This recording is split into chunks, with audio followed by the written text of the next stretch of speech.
नमस्कार दोस्तों, मैं संजय सर सीजी क्लासेस ढूंढने पर आप सभी का बहुत बहुत स्वागत करता हूं, नमन करता हूं।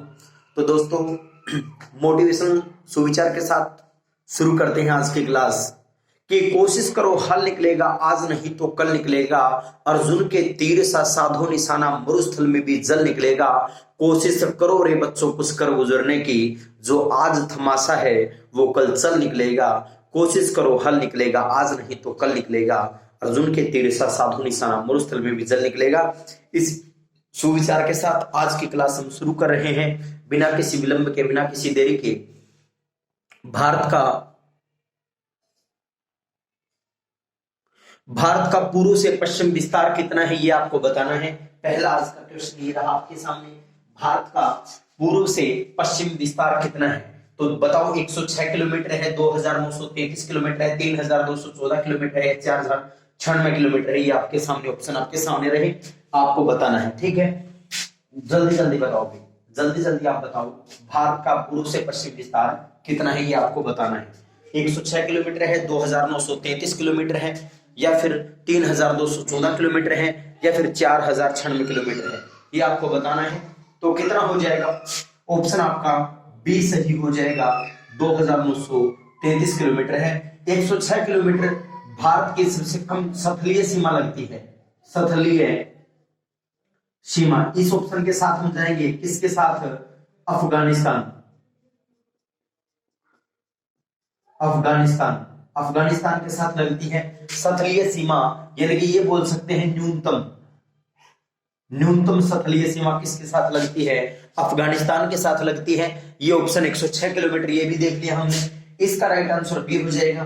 3214 भारत का उत्तर से दक्षिण विस्तार है, उत्तर से दक्षिण विस्तार है, यानी कि उत्तर से दक्षिण तक जो हम भारत की लंबाई है वो ये है, और भारत की चौड़ाई है 2933 किलोमीटर, लंबाई है 3214 किलोमीटर। उत्तर से दक्षिण विस्तार है भारत का, जम्मू कश्मीर से लेकर कन्याकुमारी तक। ठीक है, ये आपका गुजरात से लेकर अरुणाचल प्रदेश तक है। 4096 सर्वाधिक सतलीय सीमा,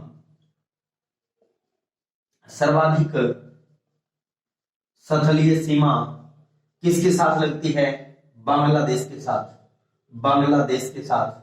ये ऑप्शन हमारा ये हो जाएगा, सर्वाधिक स्थलीय सीमा बांग्लादेश के साथ। 3214 उत्तर से दक्षिण तक, 106 किलोमीटर सतलीय सीमा न्यूनतम अफगानिस्तान के साथ। तो ये हमने यहां से इतने क्वेश्चन देख लिए हैं। ठीक है, आप भी क्लास को ज्यादा से ज्यादा शेयर करें।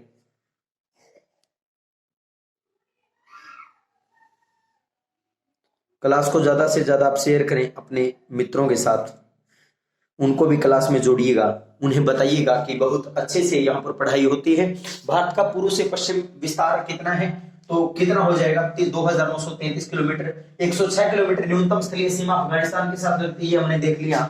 3214 उत्तर से दक्षिण विस्तार है। 4096 किलोमीटर सर्वाधिक स्थलीय सीमा बांग्लादेश के साथ लगती है। चारों ऑप्शन हमने देख लिए। अगला आगे बढ़ते हैं,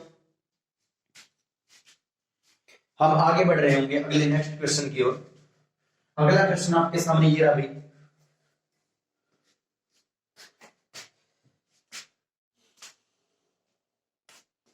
अगला क्वेश्चन है,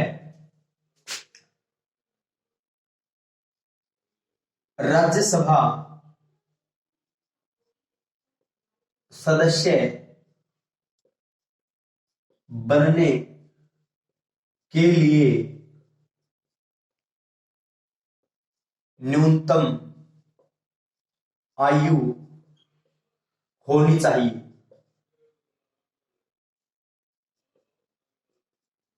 होनी चाहिए, यह आपके सामने क्वेश्चन है। ऑप्शन नंबर 1 है 18 वर्ष, ऑप्शन नंबर बी है 21 वर्ष, ऑप्शन नंबर सी है आपके पास 25 वर्ष, और ऑप्शन डी है आपका है वो 30 वर्ष। कमेंट सेक्शन में ये बताओ, बोर्ड अच्छे से दिखाई दे रहा है क्या आपको? बोर्ड अच्छे से दिखाई दे रहा होगा। राज्यसभा सदस्य बनने के लिए न्यूनतम आयु कितनी होनी चाहिए ये आपको बताना है। 18 वर्ष होनी चाहिए, 21 वर्ष होनी चाहिए, 25 वर्ष होनी चाहिए, 30 वर्ष होनी चाहिए, ये आपको बताना है। 18 वर्ष, 21 वर्ष, 25 वर्ष या 30 वर्ष, ये आपको बताना है। ठीक है, कितनी होनी चाहिए तो बताओ, तो कितनी होनी चाहिए बताओ? 18 वर्ष, 21 वर्ष, 25 वर्ष या 30 वर्ष। कमेंट सेक्शन में जल्दी जल्दी से आंसर कीजिएगा, ठीक है, फिर हम आगे बढ़ते हैं। तो इसके लिए कितनी होनी चाहिए भाई, तो 30 वर्ष होनी चाहिए, ठीक है, 30 वर्ष होनी चाहिए, ठीक है, राज्यसभा सदस्य बनने के लिए न्यूनतम आयु। अब ऑप्शन के साथ जाएंगे तो मतदाता के लिए न्यूनतम आयु कितनी है, 18 वर्ष है। सरपंच के लिए, सरपंच या बोल सकते हैं पंचायत, जो स्थानीय स्वशासन है, जो 3 सत्र होते हैं, ग्राम पंचायत, पंचायत समिति, ब्लॉक समिति या फिर जिला परिषद, ठीक है, ब्लॉक समिति और जिला परिषद और ग्राम पंचायत, 3 उसके स्तर होते हैं, ठीक है। तो 18 वर्ष मतदाता के लिए है। इसका सही आंसर ये हो जाएगा 25 वर्ष विधायक के लिए, 25 वर्ष विधायक के लिए या लोकसभा के सदस्य के लिए, लोकसभा के सदस्य के लिए भी कितनी, विधायक हो रही है। 30 वर्ष विधान परिषद का सदस्य भी 30 वर्ष तक रहता है, विधान परिषद का सदस्य भी 30 वर्ष तक रहता है, ये भी आपको पता होना चाहिए।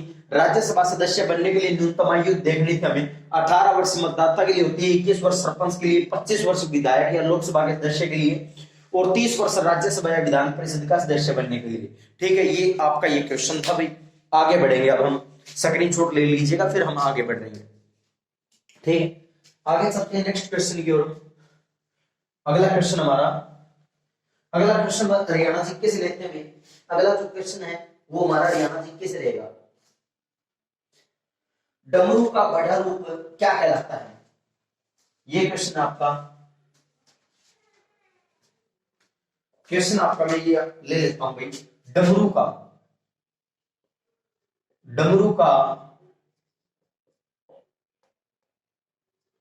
बढ़ा रूप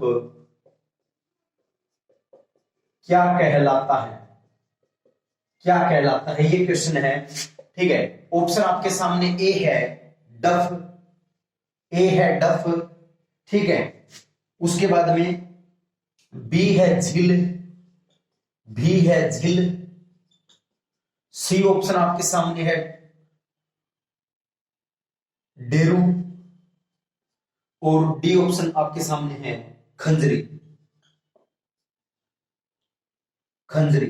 डी ऑप्शन आपके सामने है खंजरी। बताओ शाबाश, जल्दी जल्दी ऑप्शन करें भाई, जल्दी जल्दी आंसर करें। डमरू का बढ़ा रूप क्या कहलाता है, डफ कहलाता है, झिल कहलाता है, डेरू या खंजरी, क्या कहलाता है बताना आपको।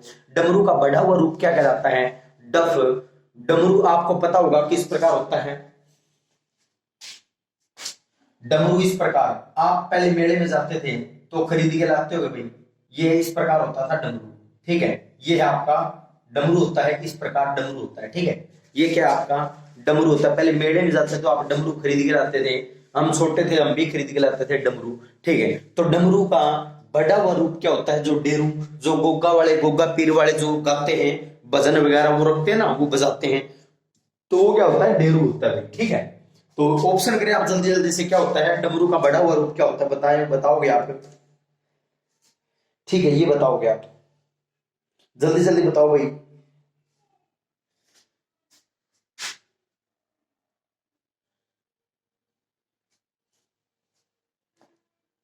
ठीक है, इसको ये डमरू को ये भी बोल सकते हैं हथेली में रख के बजाया जाने वाला ढोल का छोटा रूप। हथेली में रख करके बजाया जाने वाला ढोल का छोटा रूप भी क्या होता है, डमरू होता है। तो इसका डमरू का बढ़ा हुआ रूप क्या होता है, डेरू होता है, ये भी आपको पता होना चाहिए, ठीक है। जो डफ होती है वो चमड़े से मढ़ा हुआ होता है, ठीक है, चमड़े से मढ़ा हुआ, इसको क्या बोलते हैं, डफ बोलते हैं। इस प्रकार ये होता है भाई, गोल गोल, ये चमड़े से मढ़ा होता है, इसको डफ बोलते हैं। डफ से आपका याद आया, आपने मेला फिल्म देखी होगी, मेला फिल्म, ठीक है, उसमें गुज्जर देखा होगा और उसमें आपने रूपा भी देखी होगी, ठीक है। मेला फिल्म में आपने गुज्जर देखा है, रूपा देखी है, तो रूपा के भाई जो बजाता है, मेला दिलों का आता है एक बार आके चला जाता है, ये गाना भी सुना होगा आपने, ठीक है। तो इस गाने में जो रूपा का भाई जो बजाता है वो कौन सा वाद्य यंत्र बजाता है, तो वो डफ बजाता है, हाथ में लेकर के ऐसे हाथ में पकड़ करके जो बजाता है वो डफ है भाई,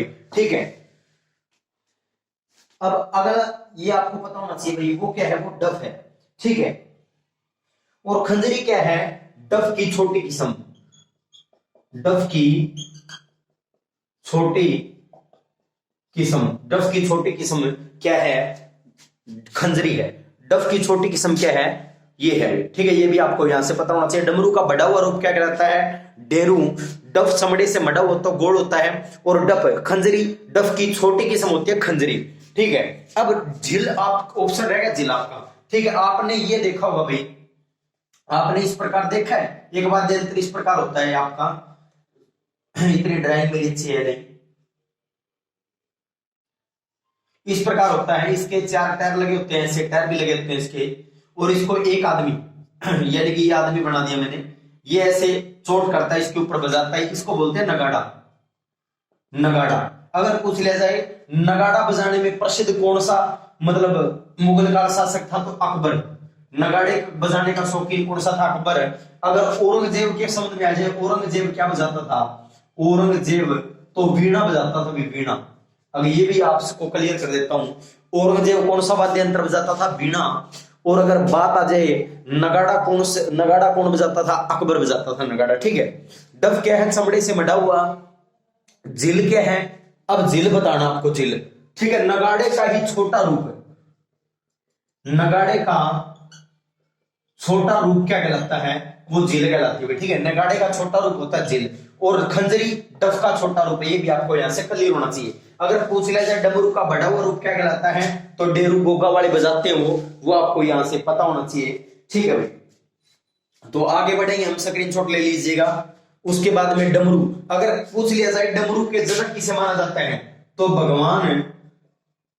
भगवान शिव शंकर को, क्योंकि शिव शंकर जी तांडव नृत्य किया करते थे, और तांडव नृत्य किया करते तो उन्हीं को माना जाता है। किसका? डमरू का जनक किसे माना जाता है? तो भगवान शिव शंकर को, ठीक है। त्रिनेत्रधारी को क्या माना जाता है? हर हर महादेव को क्या माना जाता है?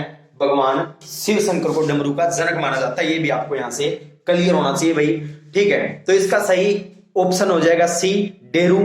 डफ चमड़े से मढ़ा हुआ होता है, ठीक है। उसके बाद में झिल क्या होता है? नगाड़े का छोटा रूप। और खंजरी, डफ का छोटा रूप क्या है?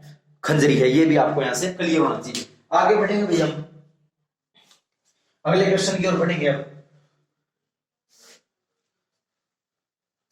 नेक्स्ट क्वेश्चन की ओर बढ़ेंगे भाई। सीधी क्लास गुना को आप सब्सक्राइब कर दें, आपके लिए डेली हम वीडियो प्रोवाइड करवाएंगे। अगर आप साथ दोगे तो आपका प्यार अगर बना रहेगा। तो अगला क्वेश्चन आपके सामने है,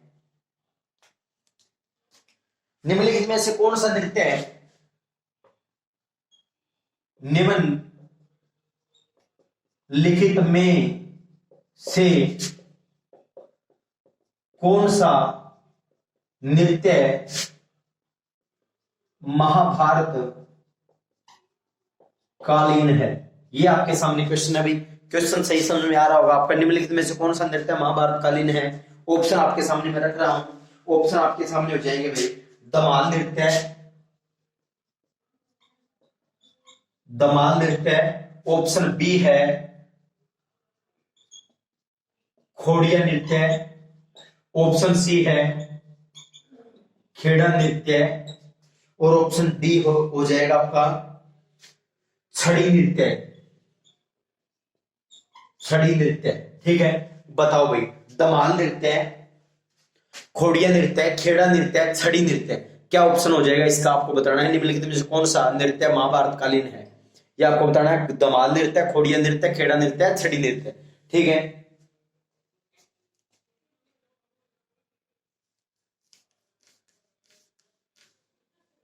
बताओ भाई। तो इसका आंसर हो जाएगा धमाल नृत्य भाई। महाभारत कालीन धमाल नृत्य है। कोई भी वाद्य यंत्र का इसमें नगाड़ा, मंजीरा, डफ, झिल, ठीक है, किसी भी वाद्य यंत्र का प्रयोग किया जा सकता है। लगभग सभी वाद्य यंत्र इसमें एक साथ बजाए जाते हैं। ये झज्जर और महेंद्रगढ़ में प्रसिद्ध है। झज्जर और महेंद्रगढ़ में ये बहुत प्रचलन में है, ठीक है। एक बात और है, खुले मैदान में किया जाता है भाई, खुले मैदान में ये नृत्य किया जाता है। ये भी आपको पता होना चाहिए, ठीक है। अब बात है खोड़िया नृत्य की। बात किसकी है? खोड़िया नृत्य की। तो विवाह के अवसर पे किया जाता है, ठीक है। विवाह के अवसर पर, विवाह के अवसर पर किया जाता है। जब बारात चली जाती है, ठीक है, जब बारात चली जाती है तो पीछे से घर की महिलाएं, जब लड़के का विवाह होता है और जब बारात घर से चली जाती है तो उसके बाद में घर की महिलाओं और आस पड़ोस की महिलाओं के द्वारा किया जाने वाला नृत्य खोड़िया नृत्य है। विवाह के अवसर पर किया जाता है इसे इसे इसे टुंटा टांटी टुंटे टुंटा टांटी के नाम से भी जाना जाता है। टुंटा टांटी के नाम से भी खोड़िया नृत्य को विवाह के अवसर पर टुंटा टांटी नृत्य के नाम से भी इसको जाना जाता है। खेड़ा नृत्य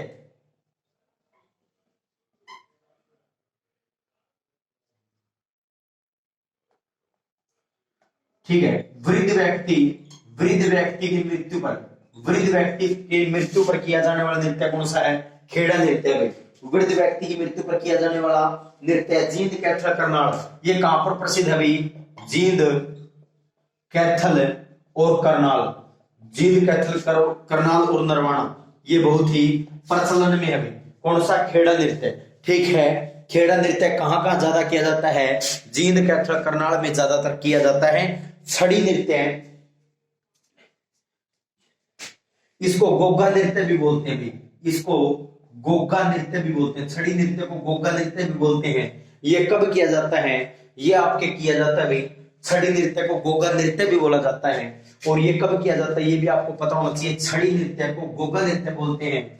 ये कब किया जाता है? ये गोगे के भगत करते हैं इसको। गुग्गा, भगवान गुग्गा के जो भगत होते हैं वो करते हैं। अगर क्वेश्चन आ जाए गोगा किसका देवता माना जाता है, तो सर्प यानी कि सांप का देवता माना जाता है। अगर क्वेश्चन आ जाए गोगा किसका रक्षक माना जाता है, तो वो आएगा गाय। वो आएगा गाय। गाय का रक्षक माना जाता है गोगा को। गोगा को किसका रक्षक माना जाता है? तो गाय का। ये भी आपको यहाँ पर पता होना चाहिए। निम्नलिखित में से कौन सा नृत्य महाभारत कालीन है? तो दमा नृत्य इसका ऑप्शन सही हो जाएगा। जज्जर महेंद्रगढ़ में किया जाता है, खुले मैदान में किया जाता है। खोड़िया नृत्य कब किया जाता है भाई?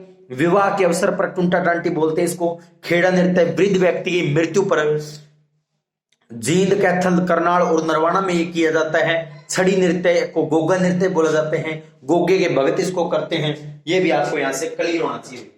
ठीक है, अगले क्वेश्चन की ओर बढ़ेंगे भैया।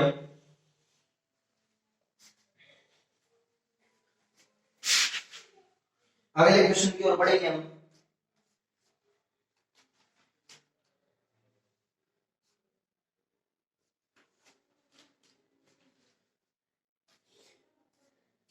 अगला है हरियाणा की प्रथम सफल फिल्म। चलो हरियाणा जीके से तो आज इतने क्वेश्चन है। एक इंडिया जीके से कर लेते हैं। विधानसभा का वर्णन संविधान के किस अनुच्छेद में किया गया है? यह आपके सामने क्वेश्चन है भाई। विधानसभा का वर्णन जो है वो संविधान के किस अनुच्छेद में किया गया है? ऑप्शन आपके सामने रख रहा हूं मैं। 168, 169, 170 और अनुच्छेद 52 आपको बताना है। ऑप्शन आपके सामने है 168, 169, 170 और 52। ठीक है, तो विस्तार से पढ़ेंगे इसके बारे में अब हम। तो इसका सही आंसर हो जाएगा 170 हो जाएगा। ठीक है, बाकी हम चर्चा कर लेंगे इसकी थोड़ी सी डीपली से, इसको जान लेंगे विधानसभा क्या है। थोड़ा देखो विस्तार से। सरकार के 3 अंग होते हैं। विधान पालिका जो कानूनों को बनाए, कार्यपालिका जो उनको लागू करे, और न्यायपालिका जो कानूनों का पालन न करे। विधान पालिका के द्वारा बनाए गए कानूनों को जो पालन न करे उनको दंड देने का कार्य न्यायपालिका करती है। 3 प्रकार के सरकार के 3 अंग होते हैं। उसमें सबसे हम बात करेंगे विधान पालिका की। विधान पालिका। ठीक है, विधान पालिका को आगे 2 भागों में बांट दिया जाता है भाई। आगे 2 भागों में इसको बांट दिया जाता है। एक है संसद और एक क्या है आपकी, एक संसद हो गया और दूसरा क्या है विधानमंडल। विधानमंडल का वर्णन किसमें है? संविधान के अनुच्छेद 168 में है। इसका वर्णन 79 के अंदर है। देश के लिए कानूनों का निर्माण नहीं, ये राज्य के लिए कानूनों का निर्माण करेगी। राज्य में कानूनों का निर्माण और ये देश में कानूनों का निर्माण देश के लिए कानूनों का निर्माण करने का कार्य किसका है? संसद का है।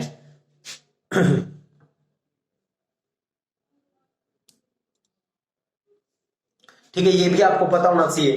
राज्य में कानूनों का निर्माण, देश में। अब इसके 3 अंग होते हैं आगे,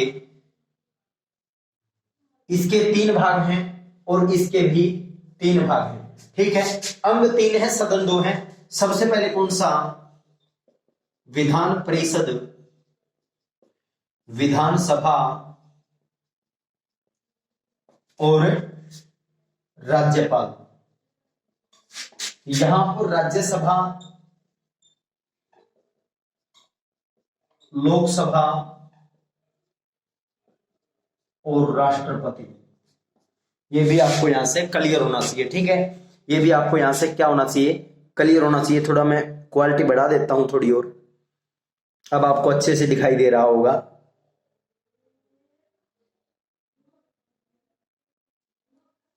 ठीक है, विधानमंडल 168, संविधान के 168 में अनुच्छेद में वर्णन है विधानमंडल का। 79 में संसद का। राज्यों में कानूनों का निर्माण करने का कार्य है। ये देश के लिए कानूनों का निर्माण करने का कार्य, देश में कानूनों का निर्माण करने का कार्य संसद के पास है। ठीक है, ये विधानमंडल। ठीक है, अब आगे चर्चा है विधान परिषद का वर्णन संविधान के 169 अनुच्छेद में, इसका 170 में, और इसका आपको एक बार छोड़ देना है। राज्यसभा का जो वर्णन है वो संविधान के अनुच्छेद 80 के अंदर, लोकसभा का 81 के अंदर और राष्ट्रपति का 52 के अंदर है। ठीक है, ये भी आपको क्या होना चाहिए?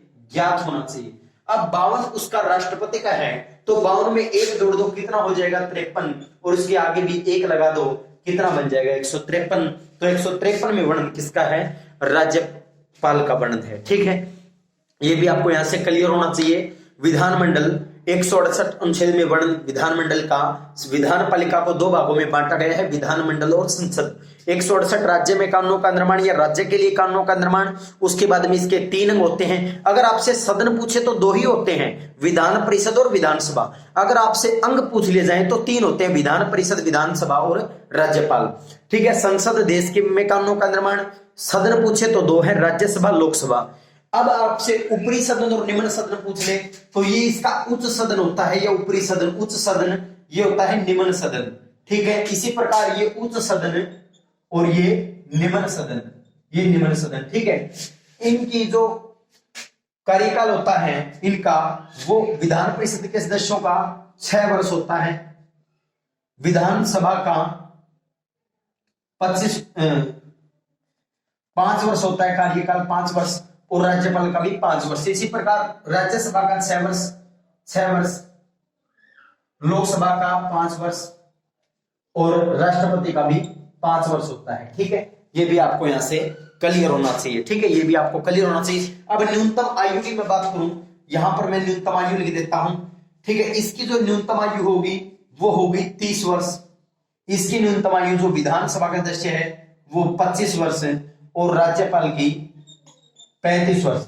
इसी प्रकार से राज्यपाल की न्यूनतम आयु राज्यसभा का 30 वर्ष है, लोकसभा की जो न्यूनतम आयु है वो लोकसभा की हो जाएगी 25 वर्ष और राष्ट्रपति की 35 वर्ष। ये भी आपको यहां से क्लियर होना चाहिए। ठीक है, सारी बातें आपको यहां से क्लियर होनी चाहिए। दोबारा बता देता हूं मैं आपको, विधानपालिका, विधानमंडल और संसद। ठीक है, विधानमंडल का जो वर्णन है यहां मैं दोबारा समझा देता हूं आपको।